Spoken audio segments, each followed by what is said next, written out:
Jonathan Davis Swedi, célibataire de mon état. Je suis prédicateur, encadreur spirituel, conférencier, motivateur, également chef d'entreprise, mais aussi consultant juridique. Hormis le fait d'avoir une entreprise, je suis chef d'entreprise. Hormis l'ASBL que je dirige, l'Académie des entrepreneurs, je suis chef d'entreprise je dirige la BML, la Boost Master League, et je suis également assistant juridique à l'aéroport international de Njili.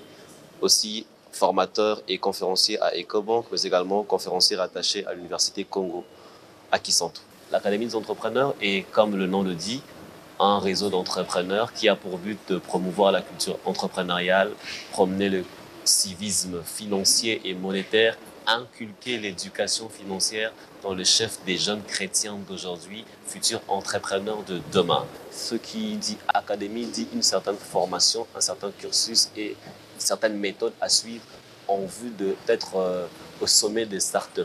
L'ADE a vu le jour en Afrique du Sud, principalement au Lesotho. Lorsque j'y étais pour une conférence dans une église de la place, j'ai vu comment le pasteur était en train de motiver des jeunes et cette idée m'est venue. J'ai commencé là, avec la même église, ils ont accepté de me recevoir et ainsi de suite, les appels ont commencé à surgir de nulle part, me conférant le statut de conférencier sans potentiellement l'être parce que je n'avais rien qui faisait de moi un conférencier. Mais à la longue, cela s'est affermi et j'ai trouvé une raison à cette appellation. Le premier objectif que nous poursuivons est vraiment de révolutionner, comme je le dis, et que les gens aient une culture financière stable afin de brider et de créer une cassure sur l'éducation financière mal présentée par certains pasteurs en brandissant des démons financiers.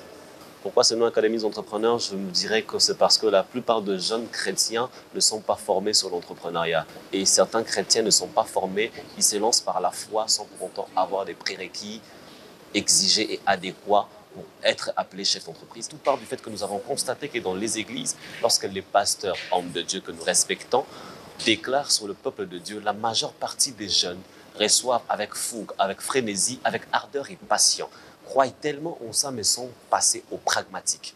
Ils ne pratiquent pas. Certains sont bornés dans des théories entrepreneuriales sans pour autant comprendre le phénomène entrepreneurial, sans pour autant mettre en exergue l'éthique entrepreneuriale. Alors, nous venons apporter une petite élucidation dans ce contexte afin que les jeunes chrétiens d'aujourd'hui qui croient en Dieu aient quelque chose, une base, un substrat sur lequel reposer leur foi. Il ne suffit pas de recevoir des paroles, des déclarations et d'y croire, mais de passer à la pratique. La Bible le dit même, je crois, que le monde ou la création tout entière attend avec un ardent désir la révélation des fils de Dieu. Mais ces fils ne se révèlent que dans les églises, en train de se distinguer dans des querelles de départements sans pour autant impacter le monde. Il est temps que de jeunes chrétiens impactent les séculiers.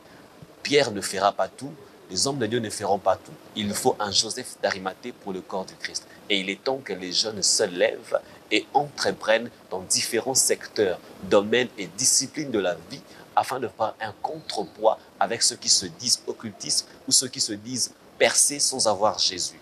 Nous pensons dans l'Académie que Jésus est celui qui forge les héros et parfait les héros et parfait les grands entrepreneurs. Nous pensons que sans Jésus, nous n'y arriverons pas. Nous rajoutons travail, mais également la foi chrétienne. Nous rallions des principes bibliques chrétiens aux principes entrepreneuriaux.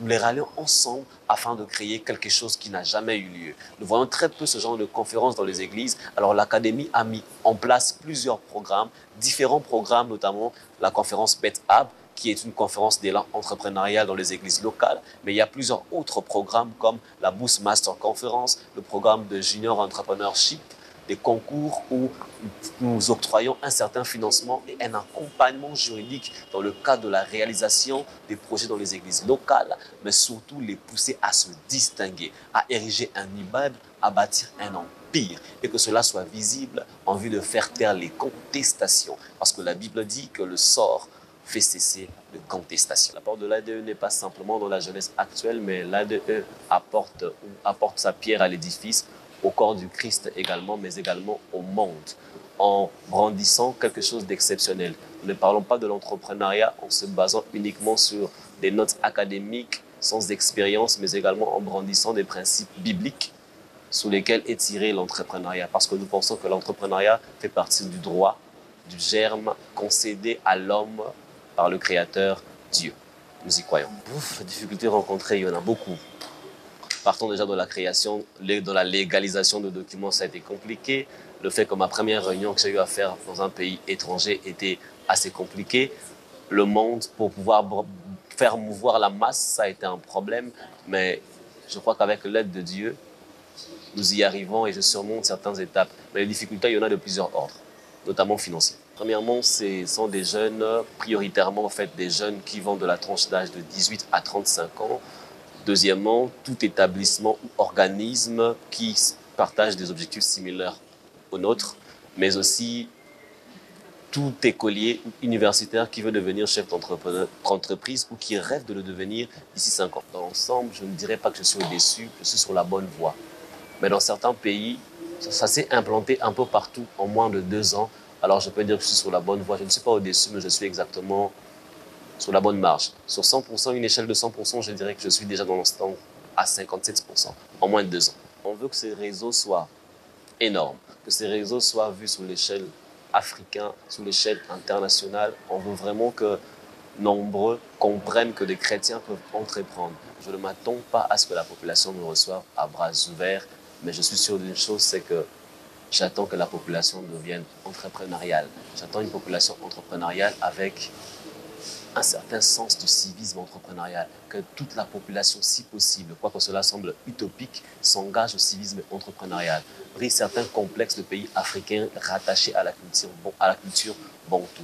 J'y crois, je crois que c'est possible. L'ADE est ouvert à toute personne qui souhaite entreprendre ou qui partage les mêmes idéaux que nous. Oui, c'est ouvert. Toute personne peut devenir membre en suivant évidemment le processus d'adhésion qui est conclu par le conseil d'administration.